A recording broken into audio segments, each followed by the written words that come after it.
What's up? Today I'm going to be doing something a little bit different. It is going to be exclusively DGA.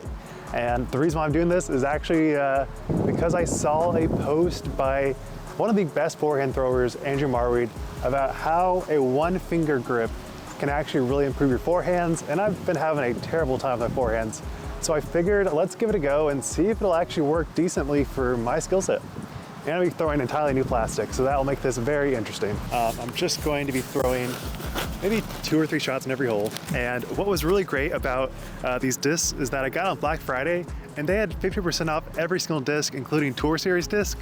So I basically got like 4 or 5 Tour Series discs, 2 Pro Line discs, which I think is like their most premium blend. And it was all for like around 70 bucks. So literally like $9 to $10 per disc. It's just a phenomenal deal. All right, first up, probably the one that people talk about the most.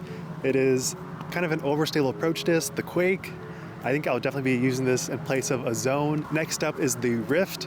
I think this is kind of like your flippy mid, which isn't really a slot that I think about too much. Like maybe a Buzz would fit that, but I think it'll be very interesting to see how that works out. I have a Marwede Hurricane. Again, I don't know too much about these discs, but I think this is kind of like his signature series forehand disc that he uses for all of his shots.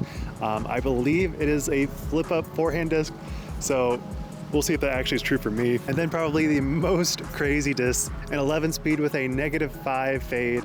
This is going to be, has to be a roller. Like I don't know what else you throw this on besides like a crazy flip up. But we'll see. And then the Bonsai, which I believe is going to be like that go-to fairway driver that just doesn't really turn too much. You can kind of put it on some ante and let it fade out for a bit, but it'll be pretty straight reliable. It is a little bit windy today, so hoping that's not a concern. The Vortex Signature Series by Katrina Allen. It's actually a 7-speed. So usually there's not too many flippy 7-speeds out there. It says -3. So we will definitely have to test out that. And I think this course will do great for it because so many of these lines, it's like, it's not difficult to get to the pin, but you gotta throw it on a decent line. And then a totally new disc. This is the first run of the Avalanche. It feels pretty much totally board flat. I'm going to assume this is like a beefier, higher speed Firebird. It just feels like it. Really good grip off the hand. I'm hoping that I can get it on a decent turn and see if it flies like a Firebird. And then last up, we have the Cole Redolin Pipeline. Also very excited to throw this. I don't see any numbers, so we're just gonna throw it totally blind and see where it goes. So as you can see, there's a lot of discs here, and I'm just going to be testing out just a little bit, piece by piece. Not gonna try to throw too much too quick, and hopefully we get some good shots and try to get some good forehands.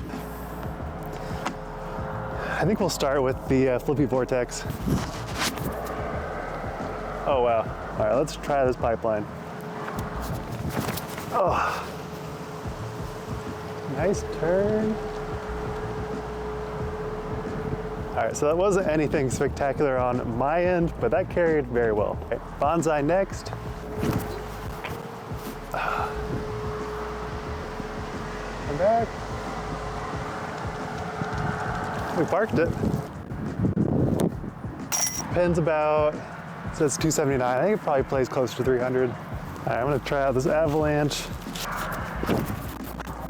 I did not throw it like a Firebird, but man, that is definitely Firebird-esque.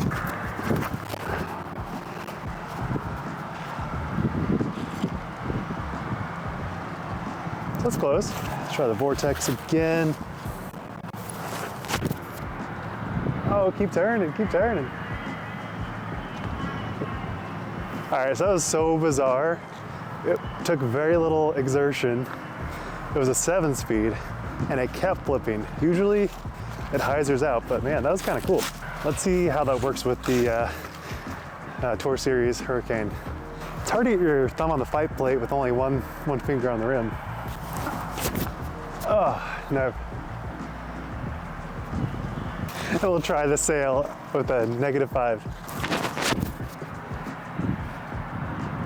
Oh yeah. I don't think that captured probably the best, but that would have gone, if it had a little bit more height to it, it would have gone way, way further than most of my forehands. And at least when Andrew did his instructions on like that one finger grip, he mentioned they get a lot more nose down and kind of control.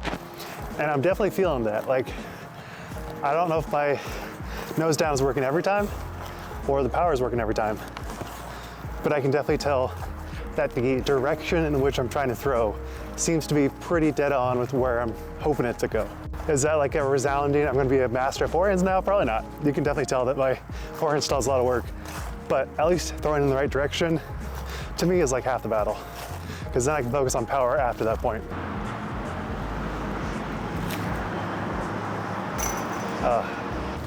Has to be a great opportunity for these more overstable drivers. The idea here, there's a bunch of trees in the middle, so you can't really go straight. So you gotta go way left or way right. So I'm doing forehands, so I'm gonna go left side.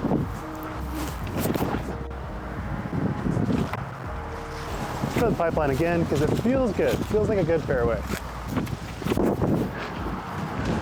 Oh, that was looking so good, just got hit. Come on, come on, come on. Oh, this isn't really a forehand friendly hole. Definitely plays like 300. There's a street right past the basket, which is insane, just designed for hole. But I'm gonna try to throw wide hyzer, have it get pretty close to the basket, ideally.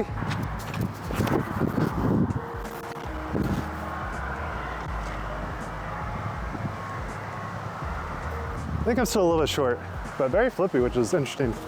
All right, got street on that side, street on this side. But hey, we hit these all day. Man, that's a tough one. Hey, par's not bad. All right, hole 5. This is definitely the bomber hole of the course. It's about 400, I would say. Probably plays closer to like 350, 360. So I'm gonna need to really rip, but I'm gonna test out these forehands, see if I can get anywhere close. And it just becomes a roller. Oh, keep going, keep going. That was exactly the line I intended. All right, so something that was not pointed out, but the one finger grip is how approach throws go. So let's give that a go, see if I can get close. Honestly, I got way more power than I expected to. I'm not sure about accuracy, but I definitely threw with way more power with mids than I usually do. Got about a 25 footer.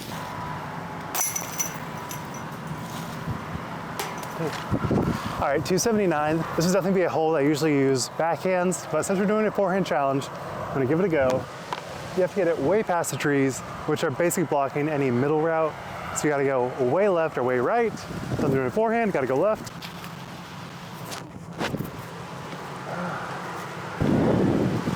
Hey, I think that was parked. Let's go.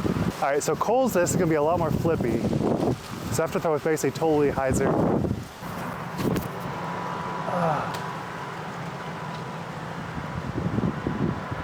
All right. I got a little lucky with some tree kicks, but that was also circle 1. All right, back to the time lapse, because we gotta.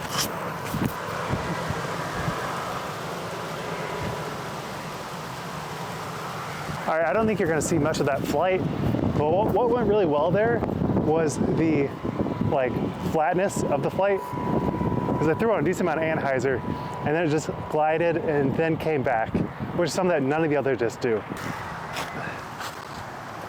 All right, by far the most forehand friendly hole, straight to the basket, maybe 250. So if there's ever a time for this forehand to work, it'd be this one. I just need to make sure I don't go too much hyzer, because it will go way right.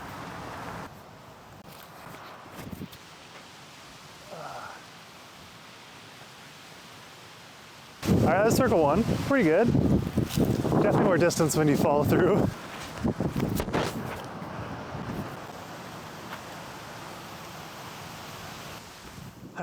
That was probably 10 feet short, but felt like an ace run. All right, the final hole, it is dead straight, but there's trees on the left and right. So you can kind of go hyzer angle, sort of how it come back, but it's pretty tough. But the real goal of this hole is forcing you to throw it as dead straight as you can and try to get it to the basket.